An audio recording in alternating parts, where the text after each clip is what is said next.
Hey guys, Mr. Gardner here again. Today we're going to look at solving word problems using Pythagorean Theorem. So our objective for today is I can find the value of a missing side using Pythagorean Theorem with 80% accuracy. So we're just continuing on what we've been working on, but this time we're going to talk about how we do it using word problems.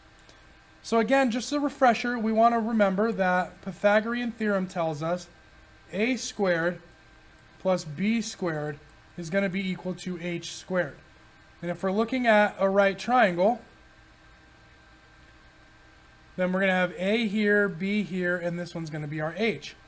Okay, and so a and b are always the sides adjacent to the 90, and the h is going to be the one that's across. We can think of it as like the diagonal line of a right triangle. All right, so the first thing we want to do when we're doing word problems is we want to just think about what they're asking, okay? Think about the numbers that are in the question, and then we want to set up the problem so we can find the solution. So this problem says a flagpole is 15 feet tall. Its shadow is 20 feet long. If you stand at the edge of the shadow, how far are you from the top of the flagpole? So we want to know that we're looking at 15 feet and 20 feet, okay? And the question's asking us, how far are you from the top of the flagpole? Okay? And we want to just long, so length, and tall, that's height. Okay, so we know what we're looking for. And so now when we're evaluating this, we want to just draw a picture. So let's think, I got a flagpole. All right. So let's say I got a flagpole here, and I got this beautiful flag. Perfect. And the question's telling me that this flag is 15 feet tall. Now it also tells me that the shadow, and we know the shadow just lays on the ground. Okay, so let's say we have some shadow. All right, and it's telling us that it's 20 feet long. Okay, and it's saying that if we're standing at the edge, so here's us. We're standing at the edge, hanging out. And we want to know how far away the top of this flagpole is from where we're standing. So we want to find this side. Okay, and so now from the picture we can see that here's our right angle, there's our hypotenuse, and here's our A and our B. So to set this problem up, we're going to have 15 squared plus 20 squared is equal to h squared. All right, and so if we do 15 times 15, we're going to have 15, 15, 25. 5 times 1 is 5, with 2 is 75. Put in our 0. 1 times 5 is 5. 1 times 1 is 1. Add those together.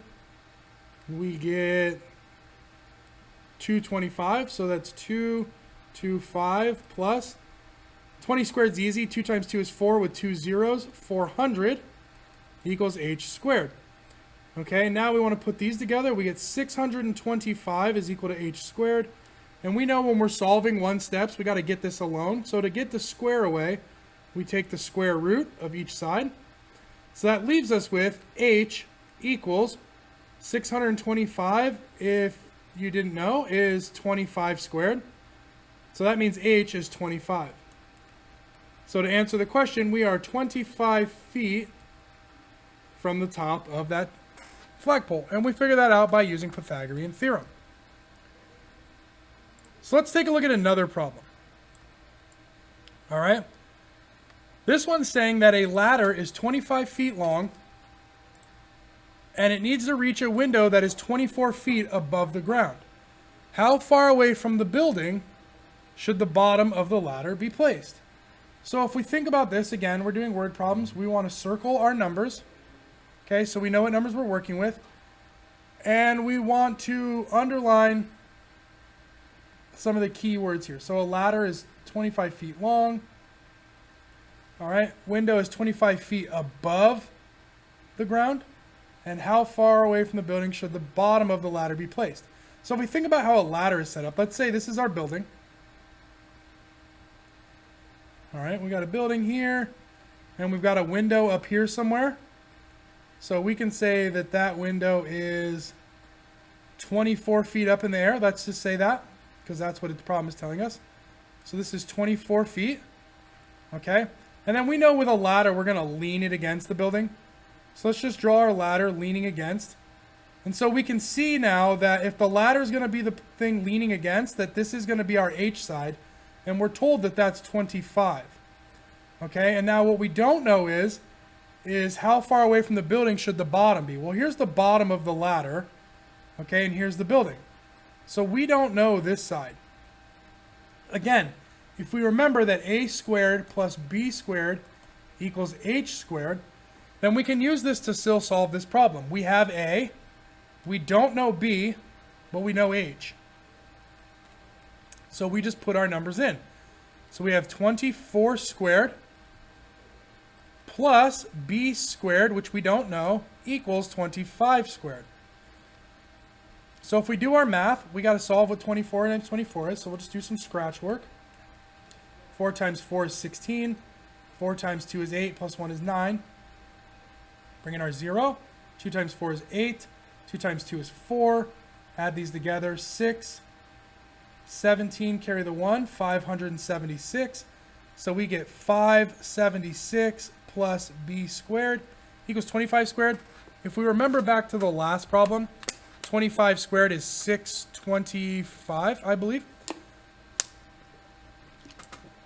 So that's really nice. So we have all of our unknowns now, but we don't know, or we have all of our known values, we just don't know this unknown value here. Okay? But again, this is just like a one-step equation, right? Where we just have to get this by itself, so we have to get rid of this. And if this is a positive number, how do we make it 0? We do that by taking the inverse, which is the opposite, so we just get rid of it by subtracting. And if we do it to one side, we do it to the other side. So this becomes 0, and I get b squared equals, let's see, we can't take 6 from 5, so we borrow. 15 minus 6 is 9. We can't take 7 from 1, so we borrow again. We get 11. 7 minus 11 is 4. 5 minus 5 is 0. So now we get b squared equals 49. Some of you are probably like, oh, I got this, right? Because you know the square here. Okay, again, we still have to take the square root of both sides.